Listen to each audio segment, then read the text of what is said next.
नमस्कार खबरां दे इस बुलेटिन च तुहाडा स्वागत है। मैं हां गीता सक्सेना। पहला पेश ने चोण ਦੀਆਂ खबरां।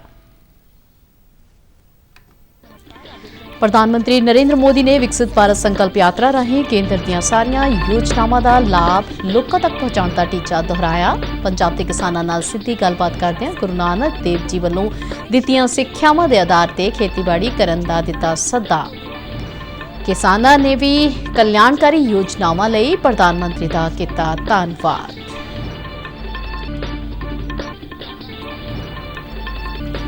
केंद्रीय गृह ते सहकारिता मंत्री अमित शाह अनुसार पिछले 9 सालां विच जन औषधि केंद्रां कारण गरीबां दे 26,000 करोड़ रुपए दी हुई बचत। पंजाब पुलिस वालों 3.5 किलो हैरोइन की बरामदगी नाल 3 नशा तस्करां नूं काबू करन दा दावा।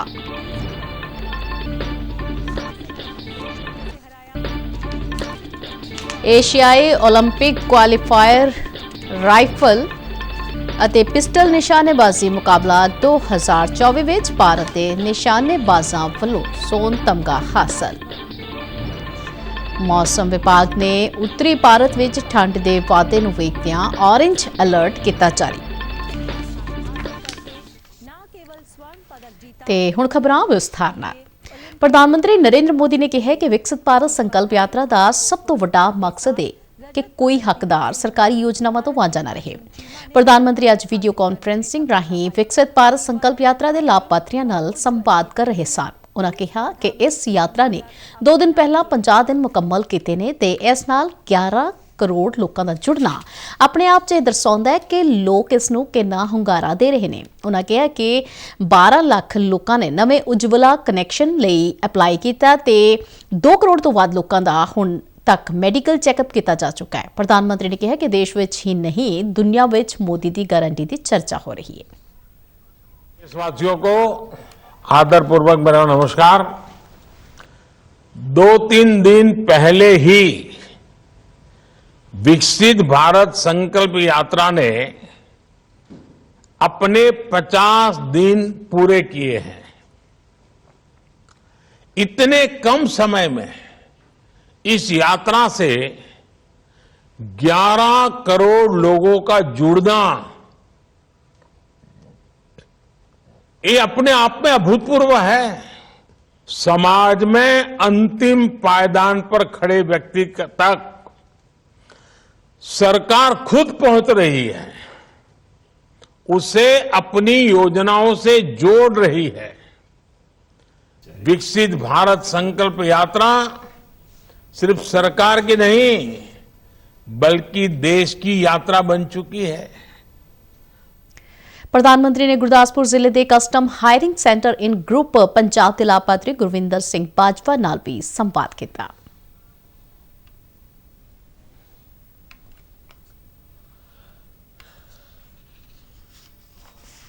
सबसे बड़ा ये हम इकट्ठे हुए हैं।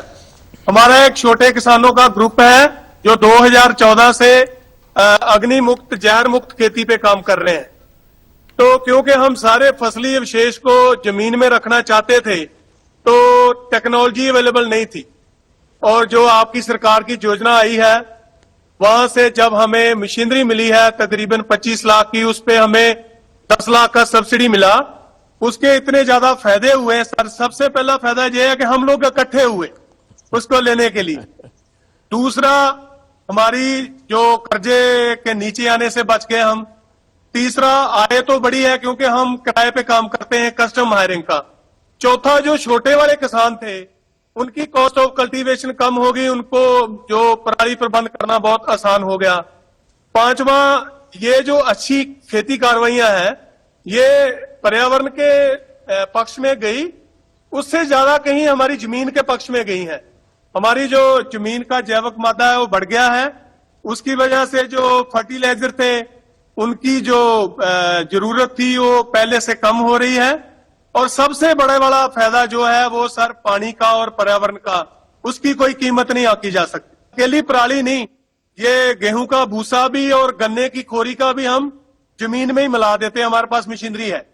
आपसे विनती किया है कि बहुत सारी चीजें मिल रही हैं मगर अपेक्षाएं और भी बढ़ गई हैं कि और भी मिलेंगी, क्योंकि आप हैं तो मुमकिन है। फर्टिलाइजर का दुरुपयोग न करें, केमिकल का दुरुपयोग न करें। ये जितना ज्यादा हम संयम रखेंगे, तो गुरु नानक देव जी ने हमको धरती माता की पूजा करने के लिए जो कहा है ना, हमारे गुरुओं ने जो सीख दी है, वो सीख पर हमें खेती करनी चाहिए। और मैं तो मानता हूं खेती के लिए गुरु नानक देव जी ने जो प्रयोग किए हैं वो सबसे उत्तम प्रयोग है। कुछ नया सीखने की जरूरत ही नहीं है।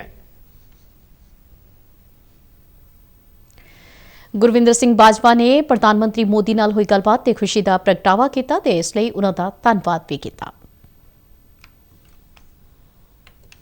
ਆਪਣੇ ਆਪ ਨੂੰ ਕਿਸਮਤਾਂ ਸਮਝਦਾ ਕਿ ਉਹ ਮੇਰੀ ਵੀਡੀਓ ਸਿਲੈਕਟ ਹੋਈ ਤੇ ਪ੍ਰਧਾਨ ਮੰਤਰੀ ਜੀ ਮੋਦੀ ਜੀ ਨੇ ਮੇਰੇ ਨਾਲ ਗੱਲ ਕਰਨ ਦਾ ਸਾਨੂੰ ਮੌਕਾ ਮਿਲਿਆ ਆ। ਸਾਰਾ ਜਿਹੜਾ ਮਾਨ ਸਾਰਾ ਕ੍ਰੈਡਿਟ ਆ ਉਹ ਮੇਰਾ ਜਿਹੜਾ ਕਿਸਾਨ ਗਰੁੱਪ ਆ, ਛੋਟੇ ਕਿਸਾਨਾਂ ਦਾ ਜੰਗ ਇਨੋਵੇਟਿਵ ਫਾਰਮਰ ਗਰੁੱਪ, ਇਹ ਇਹਨਾਂ ਦਾ ਆ। ਉਹਨਾਂ ਦੀ ਹੀ ਗੱਲ ਕੀਤੀ ਸੀਗੀ, ਉਹਨਾਂ ਬਾਰੇ ਹੀ ਅੱਜ ਗੱਲ ਕਰਨ ਦਾ ਮੌਕਾ ਮਿਲਿਆ। ਔਰ ਅਸੀਂ 2014 ਤੋਂ ਅੱਗ ਮੁਕਤ, ਜ਼ਹਿਰ ਮੁਕਤ, ਝੋਨਾ ਮੁਕਤ, ਕੱਦੂ ਮੁਕਤ ਖੇਤੀ ਦੇ ਕੰਮ ਕਰ ਰਹੇ ਆ ਤੇ ਅੱਜ ਉਸੇ ਚੀਜ਼ ਨੂੰ ਹੋਰ ਵੱਡਿਆ ਕੀਤਾ ਆ। ਤੇ ਇਹ ਸਾਰੀ ਜਿਹੜੀ ਵਿਕਸਿਤ ਭਾਰਤ ਵਿੱਚ ਵਿਕਸਿਤ ਖੇਤੀ ਕਰਨ ਵਾਲੀ ਜੋ ਮਸ਼ੀਨਰੀ ਚਾਹੀਦੀ ਸਬਸਿਡੀ ਤੇ ਜੋ ਗਵਰਨਮੈਂਟ ਨੇ ਮਦਦ ਕੀਤੀ ਆ, ਉਹਦੇ ਲਈ ਅਸੀਂ ਉਹਨਾਂ ਦਾ ਧੰਨਵਾਦ ਕੀਤਾ। ਇਸ ਮੌਕੇ ਤੇ ਭਾਜਪਾ ਨੇਤਾ ਰਾਕੇਸ਼ ਰਾਠੌਰ ਨੇ ਸੰਕਲਪ ਯਾਤਰਾ ਤਹਿਤ ਪ੍ਰਧਾਨ ਮੰਤਰੀ ਵੱਲੋਂ ਲੋਕਾਂ ਲਈ ਸ਼ੁਰੂ ਕੀਤੀਆਂ ਗਈਆਂ ਵੱਖ-ਵੱਖ ਯੋਜਨਾਵਾਂ ਦਾ ਲਾਭ ਲੈਣ ਲਈ ਅਪੀਲ ਕੀਤੀ। प्रधानमंत्री जी ने लाभार्थियों के साथ जो बात करी उसका बहुत अच्छा प्रभाव गया और उन्होंने बड़े अच्छे तरीके से यहाँ पे इस गांव में भी लाभार्थी जो थे हमारे, उनके साथ बातचीत करी है। इसका बहुत बड़ा एक स्वरूप जो है पूरे देश में बन रहा है। नरेंद्र मोदी जी का एक सपना कि हम समाज के उस व्यक्ति तक पहुँचें जो छोर के अंतिम जगह पे बैठा हुआ है और अंतिम छोर पे बैठा हुआ है, उस व्यक्ति तक भी पहुंच कर सकें और उनको लाभ जो हैं वो मिल सकें। और जो एक तरक्की देश कर रहा है, जो उन्नति देश कर रहा है। इस दौरान केंद्रीय वनज ਅਤੇ ਸਨਅਤ ਰਾਜ ਮੰਤਰੀ ਸੋਮ ਪ੍ਰਕਾਸ਼ ਨੇ ਦਸੂਹਾ ਰੇਲਵੇ ਸਟੇਸ਼ਨ ਤੇ ਵਿਕਸਿਤ ਭਾਰਤ ਸੰਕਲਪ ਯਾਤਰਾ ਤਹਿਤ ਕਰਵਾਏ ਗਏ ਸਮਾਗਮ ਵਿੱਚ ਸ਼ਿਰਕਤ ਕੀਤੀ। ਉਹਨਾਂ ਨੇ ਉੱਥੇ ਲੋਕਾਂ ਨਾਲ ਪ੍ਰਧਾਨ ਮੰਤਰੀ ਮੋਦੀ ਵੱਲੋਂ ਲਾਭਪਾਤਰੀਆਂ ਨਾਲ ਕੀਤੀ ਗਈ ਗੱਲਬਾਤ ਨੂੰ ਸੁਣਿਆ। ਕੇਂਦਰੀ ਮੰਤਰੀ ਸੋਮ ਪ੍ਰਕਾਸ਼ ਨੇ ਕਿਹਾ ਕਿ ਵਿਕਸਿਤ ਭਾਰਤ ਸੰਕਲਪ ਯਾਤਰਾ ਦੇਸ਼ ਵਾਸੀਆਂ ਦੇ ਸਰਬਪੱਖੀ ਵਿਕਾਸ ਦਾ ਇੱਕ ਵਾਅਦਾ ਹੈ, ਜਿਸ ਤਹਿਤ ਭਾਰਤ ਨੂੰ 2047 ਤੱਕ ਵਿਕਸਿਤ ਭਾਰਤ ਬਣਾਉਣਾ ਹੈ। ਜਾਂ ਆਯੁਸ਼ਮਾਨ ਕਾਰਡ ਬਣਾਉਣਾ ਹੋਵੇ, ਇਹ ਸਾਰੀਆਂ ਸਕੀਮਾਂ ਮੌਕੇ ਦੀ ਹਾਲ ਕੀਤੀ ਜਾਂਦੀਆਂ। ਸਾਖਰਤਾ ਤੇ ਆਈ ਹੈ, ਇਹਦੇ ਨਾਲ ਹੀ और सारिया अच्छी स्कीमां ने सेंटर दियां, उन्होंने बारे जानकारी दी जाती है। पोस्ट ऑफिस की बहुत वधिया स्कीमां ने और बीमे दी बहुत वधिया स्कीमां ने। जिहड़े कोविड विच 2 लाख का बीमा करता जाता है। इस मौके मेरी कहानी मेरी जुबानी तहत लाभार्थियों ने अपने तजर्बे साझे किए। इन्हां वल्लों सानूं 10,000 दे लोन दिते गए सीगे। ਅਸੀਂ ਘਰ ਫ੍ਰੀ ਸੀਗੇ। ਅਸੀਂ 10,000 ਦਾ ਲੈ ਕੇ ਲੋਨ ਆਪਣਾ ਕੰਮ ਸ਼ੁਰੂ ਕੀਤਾ। ਸਾਨੂੰ ਬਹੁਤ ਹੀ ਬੈਨੀਫਿਟ ਹੋਇਆ, ਜਿਹਦੇ ਨਾਲ ਅਸੀਂ ਬਹੁਤ ਮੋਦੀ ਸਰਕਾਰ ਦਾ ਧੰਨਵਾਦ ਕਰਦੇ ਹਾਂ। ਇੱਥੇ ਯਾਤਰਾ ਆਈ ਸੀਗੀ, ਉਸ ਦੇ ਵਿੱਚ ਅਸੀਂ ਸ਼ਾਮਲ ਹੋਏ। ਇਹਦੇ ਕਰਕੇ ਸਾਡਾ ਬਾਲਿਆਂ ਦੇ ਘਰ ਸੀਗਾ, ਬਾਲਿਆਂ ਦੇ ਘਰ ਕਰਕੇ ਸਾਨੂੰ 2.25 ਲੱਖ ਦਾ ਲੋਨ ਮਿਲਿਆ। ਅਸੀਂ ਉੱਥੇ ਆਪਣਾ ਮਕਾਨ ਬਣਾਇਆ। ਮਕਾਨ ਬਣਾਉਣ ਤੇ ਹੁਣ ਅਸੀਂ ਬੜੀ ਵਧੀਆ ਤਰੀਕੇ ਨਾਲ ਉੱਥੇ ਰਹਿ ਰਹੇ ਹਾਂ। ਇਸ ਕਰਕੇ ਅਸੀਂ ਪ੍ਰਧਾਨ ਮੰਤਰੀ ਜੀ ਦਾ ਤਹਿ ਦਿਲੋਂ ਧੰਨਵਾਦ ਕਰਦੇ ਹਾਂ। ਮਗਰੋਂ ਕੇਂਦਰੀ ਮੰਤਰੀ ਸੋਮ ਪ੍ਰਕਾਸ਼ ਨੇ ਜੈਸਲਮੇਰ ਜੰਮੂ ਰੇਲ ਗੱਡੀ ਅਤੇ ਜੰਮੂ ਤਵੀ ਦੇ ਦਸੂਹਾ ਰੇਲਵੇ ਸਟੇਸ਼ਨ ਤੇ ਠਹਿਰਾਅ ਦੀ ਸ਼ੁਰੂਆਤ ਕੀਤੀ ਅਤੇ ਮੁਕੇਰੀਆਂ ਰੇਲਵੇ ਸਟੇਸ਼ਨ ਤੇ ਵਿਕਾਸ ਪ੍ਰੋਜੈਕਟਾਂ ਦਾ ਉਦਘਾਟਨ ਕੀਤਾ। ਕੇਂਦਰੀ ਗ੍ਰਹਿ ਮੰਤਰੀ ਅਮਿਤ ਸ਼ਾਹ ਨੇ ਕਿਹਾ ਕਿ ਬੀਤੇ 9 ਸਾਲਾਂ ਦੌਰਾਨ ਜਨ ਔਸ਼ਧੀ ਕੇਂਦਰਾਂ ਕਾਰਨ ਦੇਸ਼ ਭਰ ਵਿੱਚ ਗਰੀਬਾਂ ਦੀ ਕਰੀਬ 26,000 ਕਰੋੜ ਰੁਪਏ ਦੀ ਬਚਤ ਹੋਈ ਹੈ। ਨਵੀਂ ਦਿੱਲੀ ਵਿੱਚ ਪ੍ਰਧਾਨ ਮੰਤਰੀ ਭਾਰਤੀ ਜਨ ਔਸ਼ਧੀ ਕੇਂਦਰ ਵੱਲੋਂ ਮੁੱਢਲੀਆਂ ਖੇਤੀਬਾੜੀ ਕਰਜ਼ਾ ਸੁਸਾਇਟੀਆਂ ਦੇ ਰਾਸ਼ਟਰੀ ਪੈਕਸ ਮੈਗਾ ਕਨਕਲੇਵ ਨੂੰ ਅਮਿਤ ਸ਼ਾਹ ਸੰਬੋਧਨ ਕਰ ਰਹੇ ਸਨ। ਉਨ੍ਹਾਂ ਕਿਹਾ ਕਿ ਪਹਿਲਾਂ ਪ੍ਰਧਾਨ ਮੰਤਰੀ ਜਨ ਔਸ਼ਧੀ ਕੇਂਦਰ ਗਰੀਬ ਨਾਗਰਿਕਾਂ ਨੂੰ ਲਾਭ ਪਹੁੰਚਾਉਣ ਲਈ ਜ਼ਿਆਦਾਤਰ ਸ਼ਹਿਰੀ ਖੇਤਰਾਂ ਵਿੱਚ ਸਥਿਤ ਸਨ। ਸ਼ਾਹ ਨੇ ਕਿਹਾ ਕਿ ਲਾਭਪਾਤਰੀਆਂ ਨੂੰ 10 ਤੋਂ 30 ਰੁਪਏ ਤੱਕ ਦੀਆਂ ਦਵਾਈਆਂ ਮੁਹੱਈਆ ਕਰਵਾਈਆਂ ਜਾਂਦੀਆਂ ਨੇ, ਪਰ ਜ਼ਿਆਦਾਤਰ ਸ਼ਹਿਰੀ ਖੇਤਰਾਂ ਵਿੱਚ ਮਿਲਦੀਆਂ ਨੇ। ਸਹਿਕਾਰਤਾ ਮੰਤਰੀ ਨੇ ਕਿਹਾ ਕਿ ਪੈਕਸ ਨਾਲ ਹੁਣ ਕਿਸਾਨ ਅਤੇ ਪੇਂਡੂ ਖੇਤਰਾਂ ਦੇ ਗਰੀਬਾਂ ਨੂੰ ਸਸਤੀਆਂ ਦਵਾਈਆਂ ਮਿਲ ਸਕਣਗੀਆਂ। जन औषधि केंद्र ज्यादातर शहरी क्षेत्रों में स्थित थे। शहर के गरीबों को ही इसका फायदा मिलता था। अपने स्वास्थ्य लाभ के लिए 100 रुपये के बनाम 10 रुपये से लेकर 30 रुपये तक सस्ती दवाई मिलती थी।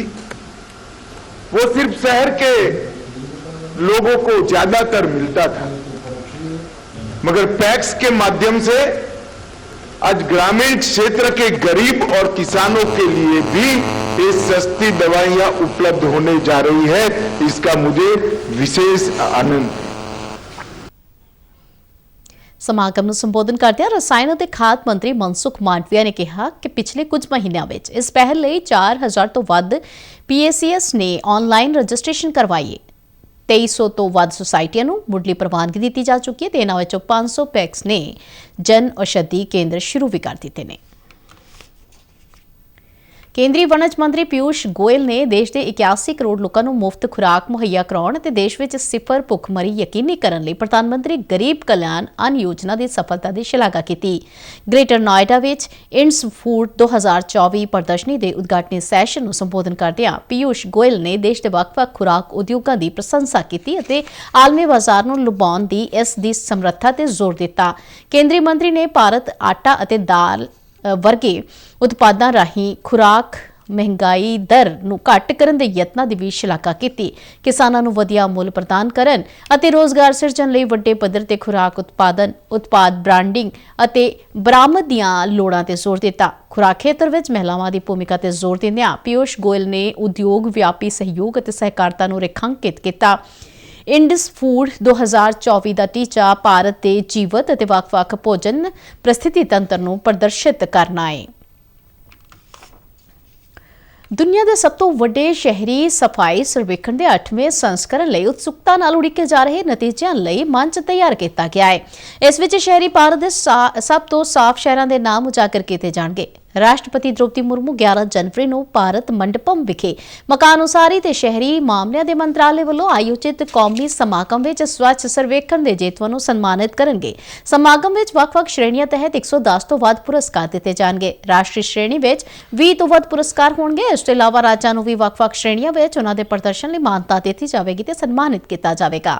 ਸਵੱਛ ਸਰਵੇਖਣ ਪੁਰਸਕਾਰਾਂ ਦਾ ਫੋਕਸ ਜਿੱਤਣ ਵਾਲੇ ਸਾਫ਼ ਸ਼ਹਿਰਾਂ ਨੂੰ ਇਨਾਮ ਦੇਣਾ ਹੀ ਨਹੀਂ, ਸਗੋਂ ਉਹਨਾਂ ਸ਼ਹਿਰਾਂ ਨੂੰ ਮਾਨਤਾ ਦੇਣਾ ਵੀ ਹੈ ਜਿਨ੍ਹਾਂ ਨੇ ਮਹੱਤਵਪੂਰਨ ਤਰੱਕੀ ਕੀਤੀ ਹੈ। ਕੂੜਾ ਮੁਕਤ ਵਾਤਾਵਰਣ ਹਾਸਲ ਕਰਨ ਲਈ ਵੱਖ-ਵੱਖ ਪਹਿਲਕਦਮੀਆਂ ਨੂੰ ਲਾਗੂ ਕੀਤਾ ਹੈ। ਅੰਮ੍ਰਿਤਸਰ ਪੁਲਿਸ ਨੇ 3 ਨੌਜਵਾਨਾਂ ਨੂੰ ਗ੍ਰਿਫਤਾਰ ਕਰਕੇ ਉਹਨਾਂ ਕੋਲੋਂ 3 ਕਿਲੋ 500 ਗ੍ਰਾਮ ਹੈਰੋਇਨ ਬਰਾਮਦ ਕੀਤੀ ਹੈ। ਪੁਲਿਸ ਕਮਿਸ਼ਨਰ ਗੁਰਪ੍ਰੀਤ ਸਿੰਘ ਭੁੱਲਰ ਮੁਤਾਬਕ ਬੀਤੇ ਦਿਨੀ 19 ਕਿਲੋਗ੍ਰਾਮ ਹੈਰੋਇਨ ਫੜੀ ਗਈ ਸੀ ਤੇ ਉਹਨਾਂ ਮੁਲਜ਼ਮਾਂ ਤੋਂ ਪੁੱਛਗਿੱਛ ਦੇ ਆਧਾਰ ਤੇ ਇਹਨਾਂ ਨੌਜਵਾਨਾਂ ਨੂੰ ਗ੍ਰਿਫਤਾਰ ਕੀਤਾ ਗਿਆ ਹੈ। ਇਹਨਾਂ ਵਿੱਚੋਂ 2 ਮੁਜਰਮ ਚਾਚਾ ਭਤੀਜਾ ਨੇ ਤੇ ਪਿਛਲੇ 2 ਸਾਲ ਤੋਂ ਇਹ ਕੰਮ ਕਰ ਰਹੇ ਸਨ। ਅਮਰੀਕਾ ਵਿੱਚ ਬੈਠਾ ਤਸਕਰ ਇਹ ਸਾਰਾ ਨੈਟਵਰਕ ਚਲਾ ਰਿਹਾ ਸੀ। ਦੋਸ਼ੀਆਂ ਤੋਂ ਅਜੇ ਪੁੱਛਗਿੱਛ ਕੀਤੀ ਜਾ ਰਹੀ ਹੈ ਤੇ ਕਈ ਅਹਿਮ ਜਾਣਕਾਰੀਆਂ ਮਿਲਣ ਦੀ ਸੰਭਾਵਨਾ ਵੀ ਹੈ।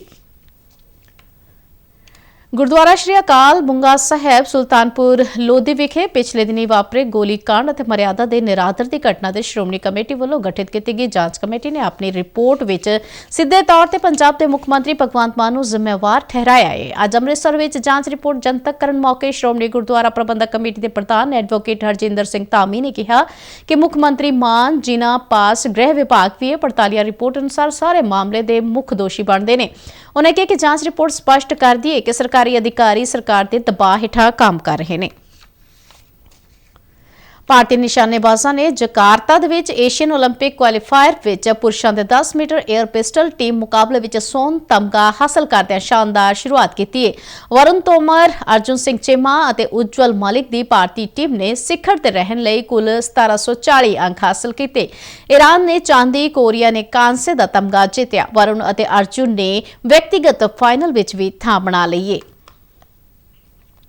ਮੌਸਮ ਵਿਭਾਗ ਨੇ ਪੰਜਾਬ ਅਤੇ ਹਰਿਆਣਾ ਸਮੇਤ ਉੱਤਰ ਭਾਰਤ ਦੇ ਕੁਝ ਹਿੱਸਿਆਂ ਵਿੱਚ ਠੰਡ ਵਧਣ ਬਾਰੇ ਔਰੇਂਜ ਅਲਰਟ ਜਾਰੀ ਕੀਤਾ ਹੈ। ਵਿਭਾਗ ਅਨੁਸਾਰ ਇਨ੍ਹਾਂ ਇਲਾਕਿਆਂ ਵਿੱਚ ਕੜਾਕੇ ਦੀ ਠੰਡ ਜਾਰੀ ਰਹਿਣ ਦਾ ਅਨੁਮਾਨ ਹੈ। ਉੱਤਰੀ ਭਾਰਤ ਦੇ ਕੁਝ ਹਿੱਸਿਆਂ ਵਿੱਚ ਸਵੇਰੇ ਅਤੇ ਰਾਤ ਸਮੇਂ ਸੰਘਣੀ ਧੁੰਦ ਰਹਿਣ ਦਾ ਅਨੁਮਾਨ ਵੀ ਪ੍ਰਗਟ ਕੀਤਾ ਗਿਆ ਹੈ। ਮੌਸਮ ਵਿਭਾਗ ਨੇ ਅਗਲੇ 5 ਦਿਨਾਂ ਦੌਰਾਨ ਉੱਤਰੀ ਭਾਰਤ ਵਿੱਚ ਘੱਟੋ-ਘੱਟ ਤਾਪਮਾਨ ਦੇ ਵਿੱਚ ਕੋਈ ਬਦਲਾਅ ਨਾ ਹੋਣ ਬਾਰੇ ਵੀ ਕਿਹਾ ਹੈ। ਖਬਰਾਂ ਦੇ ਬੁਲੇਟਿਨ ਸਾਡੇ ਦਰਸ਼ਕ RNU DD ਜਲੰਧਰ ਦੇ YouTube ਚੈਨਲ, Facebook ਪੇਜ ਅਤੇ ਸੋਸ਼ਲ ਮੀਡੀਆ ਪਲੇਟਫਾਰਮ X ਤੇ ਵੀ ਵੇਖ ਸਕਦੇ ਨੇ। ਬੁਲੇਟਿਨ ਦੇ ਅਖੀਰ ਵਿੱਚ ਚੋਣਵੀਆਂ ਖਬਰਾਂ ਇੱਕ ਵਾਰ ਫਿਰ ਤੋਂ। ਪ੍ਰਧਾਨ ਮੰਤਰੀ ਨਰਿੰਦਰ ਮੋਦੀ ਨੇ ਵਿਕਸਿਤ ਭਾਰਤ ਸੰਕਲਪ ਯਾਤਰਾ ਰਾਹੀਂ ਕੇਂਦਰ ਦੀਆਂ ਸਾਰੀਆਂ ਯੋਜਨਾਵਾਂ ਦਾ ਲਾਭ ਲੋਕਾਂ ਤੱਕ ਪਹੁੰਚਾਉਣ ਦਾ ਟੀਚਾ ਦੁਹਰਾਇਆ। ਪੰਜਾਬ ਦੇ ਕਿਸਾਨਾਂ ਨਾਲ ਸਿੱਧੀ ਗੱਲਬਾਤ ਕਰਦਿਆਂ ਗੁਰੂ ਨਾਨਕ ਦੇਵ ਜੀ ਵੱਲੋਂ ਦਿੱਤੀਆਂ ਸਿੱਖਿਆਵਾਂ ਦੇ ਆਧਾਰ ਤੇ ਖੇਤੀਬਾੜੀ ਕਰਨ ਦਾ ਸੱਦਾ ਦਿੱਤਾ। ਕਿਸਾਨਾਂ ਨੇ ਵੀ ਕਲਿਆਣਕਾਰੀ ਯੋਜਨਾਵਾਂ ਲਈ ਪ੍ਰਧਾਨ ਮੰਤਰੀ ਦਾ ਧੰਨਵਾਦ ਕੀਤਾ। ਕੇਂਦਰੀ ਗ੍ਰਹਿ ਤੇ ਸਹਿਕਾਰਤਾ ਮੰਤਰੀ ਅਮਿਤ ਸ਼ਾਹ ਅਨੁਸਾਰ ਪਿਛਲੇ 9 ਸਾਲਾਂ ਵਿੱਚ ਜਨ ਔਸ਼ਧੀ ਕੇਂਦਰਾਂ ਕਾਰਨ ਗਰੀਬਾਂ ਦੇ 26,000 ਕਰੋੜ ਰੁਪਏ ਦੀ ਹੋਈ ਬਚਤ। ਪੰਜਾਬ ਪੁਲਿਸ ਵੱਲੋਂ 3.5 ਕਿਲੋ ਹੈਰੋਇਨ ਦੀ ਬਰਾਮਦਗੀ ਨਾਲ 3 ਨਸ਼ਾ ਤਸਕਰਾਂ ਨੂੰ ਕਾਬੂ ਕਰਨ ਦਾ ਦਾਅਵਾ। ਏਸ਼ੀਆਈ ਓਲੰਪਿਕ ਕੁਆਲੀਫਾਇਰ ਰਾਈਫਲ ਅਤੇ ਪਿਸਟਲ ਨਿਸ਼ਾਨੇਬਾਜ਼ੀ ਮੁਕਾਬਲਾ 2024 ਵਿੱਚ ਭਾਰਤ ਦੇ ਨਿਸ਼ਾਨੇਬਾਜ਼ਾਂ ਵੱਲੋਂ ਸੋਨ ਤਮਗਾ ਹਾਸਲ। ਮੌਸਮ ਵਿਭਾਗ ਨੇ ਉੱਤਰੀ ਭਾਰਤ ਵਿੱਚ ਠੰਡ ਦੇ ਵਾਧੇ ਨੂੰ ਵੇਖਦਿਆਂ ਔਰੇਂਜ ਅਲਰਟ ਕੀਤਾ ਜਾਰੀ। ਤੇ ਇਸ ਦੇ ਨਾਲ ਹੀ ਖਬਰਾਂ ਦਾ ਇਹ ਬੁਲੇਟਿਨ ਖਤਮ ਹੁੰਦਾ ਹੈ। ਇਜਾਜ਼ਤ ਦਿਓ, ਨਮਸਕਾਰ।